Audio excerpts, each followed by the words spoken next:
second half, we gave up 56. Maybe there wasn't much defense being played tonight, but I was really pleased with our effort on that end and throughout the game. I thought that Plummer had as good a first half as I've seen any player not named Mike Beasley that I've coached have. That was electric. And then I thought that Andre Curbelo was Bello, one we all know. I thought he was special today, and especially on the defensive end. The one thing that we have missed with Dre is what he does defensively, and it's all the intangible things. We call it a Mozgov when you jump straight up and in the paint and you don't foul and contest. He had a huge one late. He took a charge. He never gets screened. So now you've got he and Trent that don't get screened, and that was huge today. Jones played great for them, which is okay. I thought we did a really good job on Hunter, and again I thought that we're okay with him picking and popping and doing that. But all in all, Coleman Hawkins, huge, was spectacular, made some big plays. He had a big offensive rebound. Luke Goody came in and gave us a great effort.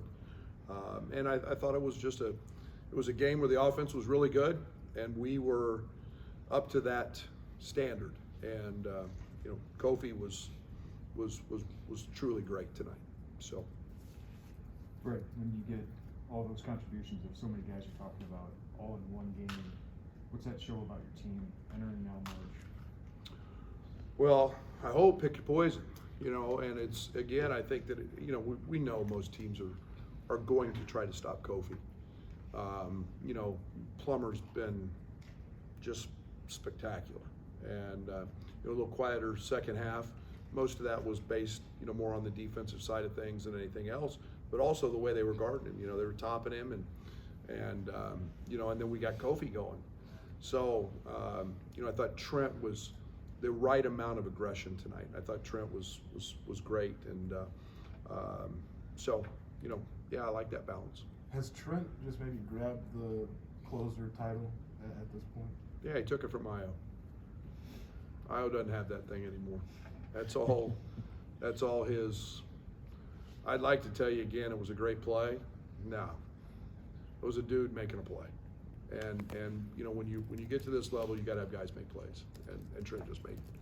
In the second half, it seems like every team seems to go at Alfonso, especially if he has a good first half, because they want to maybe wear him down a little bit defensively, and they put him in those ball screen actions. And what do you need to do to maybe combat that? Yeah, some of it's matchup based. And again, it's tonight going in, we were really worried about Brooks. So we put Trent on him. And Brooks has been playing extremely well here in his last 4 or 5 ball games. So we know Trent's an elite ball screen defender. Not that Plummer's bad. We went under some of his screens, but we've got to get him where he's really focused there, not just thinking about scoring all the time, but really dialed in. And he's gotten a lot better there. What did you see from Kofi leading up to this game, knowing the big matchup, knowing how he struggled in the previous game, and what led him to respond like he did today? Yeah, we had a nice conversation. We spent 2 hours together the other day, and we watched film of the Ohio State game. We watched, it was more getting Kofi back dialed in on ball screen defense, and he was much better today. Again, and Ohio State's different. They smaller guys who could drive it. But I thought his intent for all the little things was better today than I've seen it maybe all year in a long time. His attention to all the little things was great. Brad, sorry. No, go ahead. With Andre, with that screen, was it a head, was it his neck, and is there any lingering concern for you guys beyond today?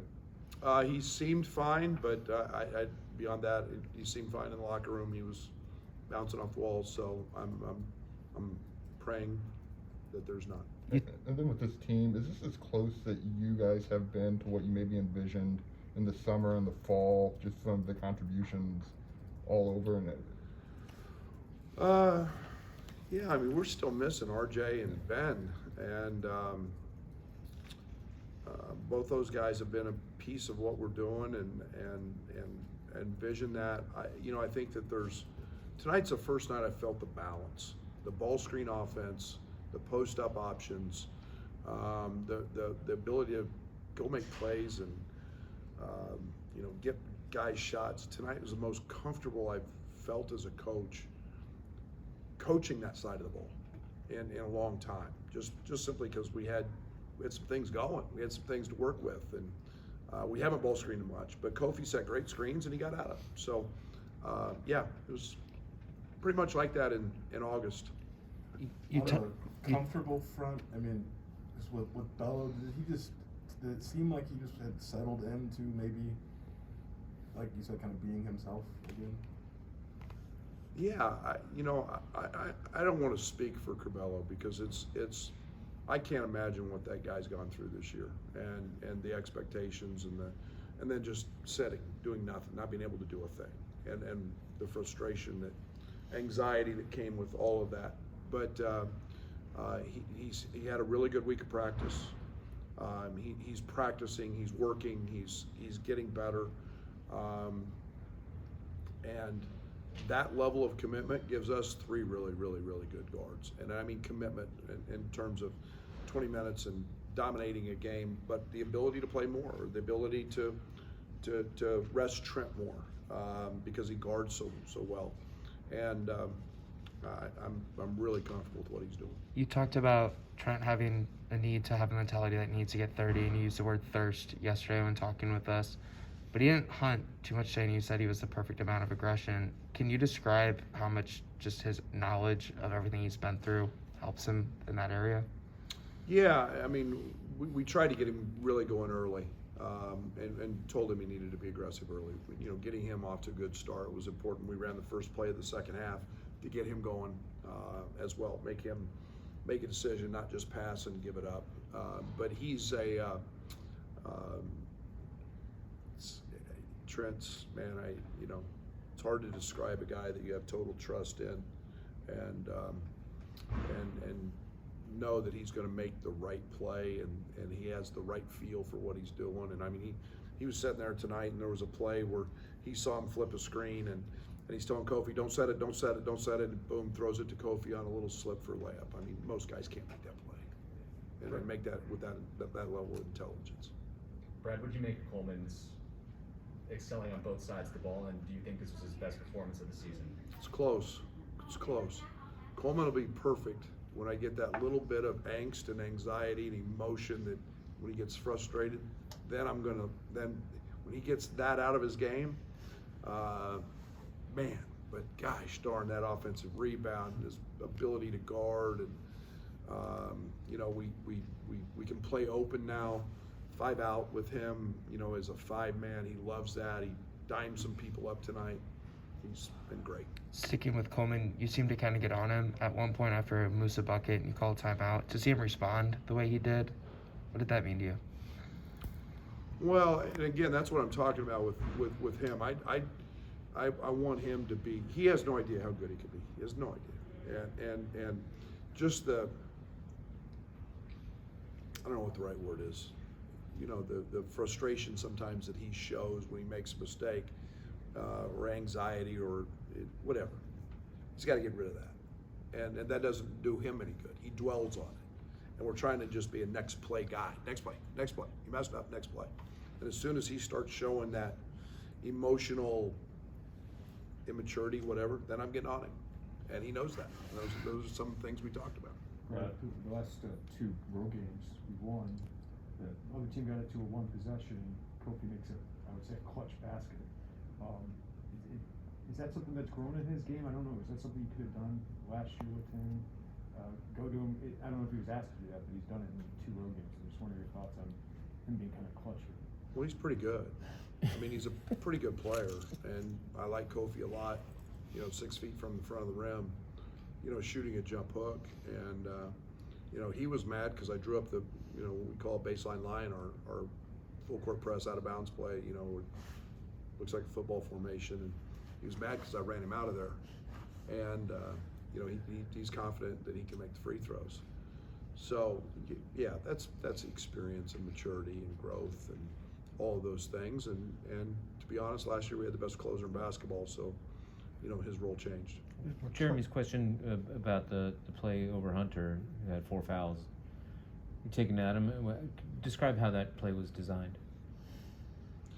Well, again, it was pretty simple because they bothered us a little bit with their little zone, and then mid possession changed and went to man, and you know, we just set in a little horn set, and you know, dribbled off him. We roll him. We pop Jake with a guard guarding him. That's advantage us. And just let Kofi roll down to the paint, and we told him, you know, if they collapse, kick it, and if not, you're one-on-one, which he ended up being. Just make your low explosive move, jump up, shoot your jump hook, and bada bing. You guys need a little help in the Big Ten title chase, but it's still on the table if you guys win today. How do you look at that going into the final week of the season? Perfect. Where else would you rather be? I mean, you're in contention in the last week in the best league in the country. I'll take that every year. I'll take that every year. And don't Wisconsin and Purdue play? Tuesday. I mean, it's this league's brutal. This league's brutal, and that's why you guys get wrapped up in all the standings, and I never look at them until the last game's over with. But to be in contention, and it's just level, keep the forces going the right way, and we'll see where it's at the end.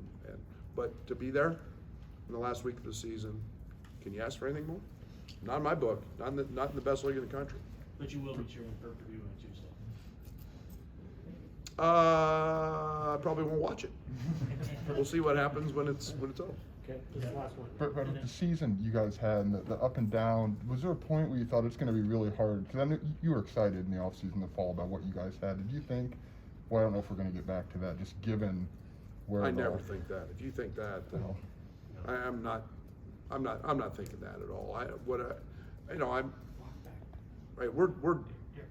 We're in this program to win Big Ten championships. So just so you know, I'm not, you know, and if I worry about self-doubt and who I don't have and who's hurt and this and that, nah, that's not me. I guess I meant more with like the offensive flow rather than like this. Yeah, I mean, we had to change.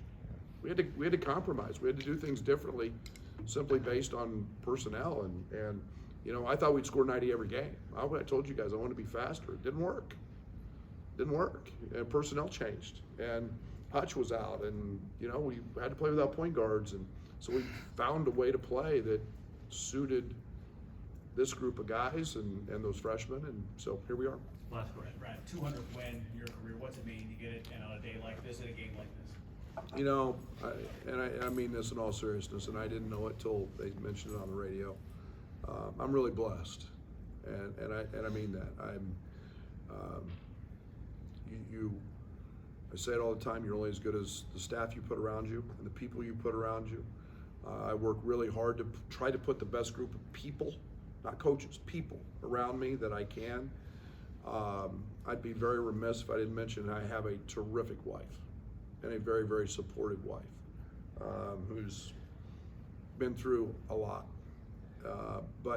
And then, you know, very good players, and you love them, you drive them, you push them, and you know, occasionally you get to, you know, if you do it right and you're blessed and you get to stay in this business long enough, you can get to 200 wins or 100 wins or whatever that is. But I'm blessed and didn't know that, but a lot of people to thank. I'm just a small piece of it.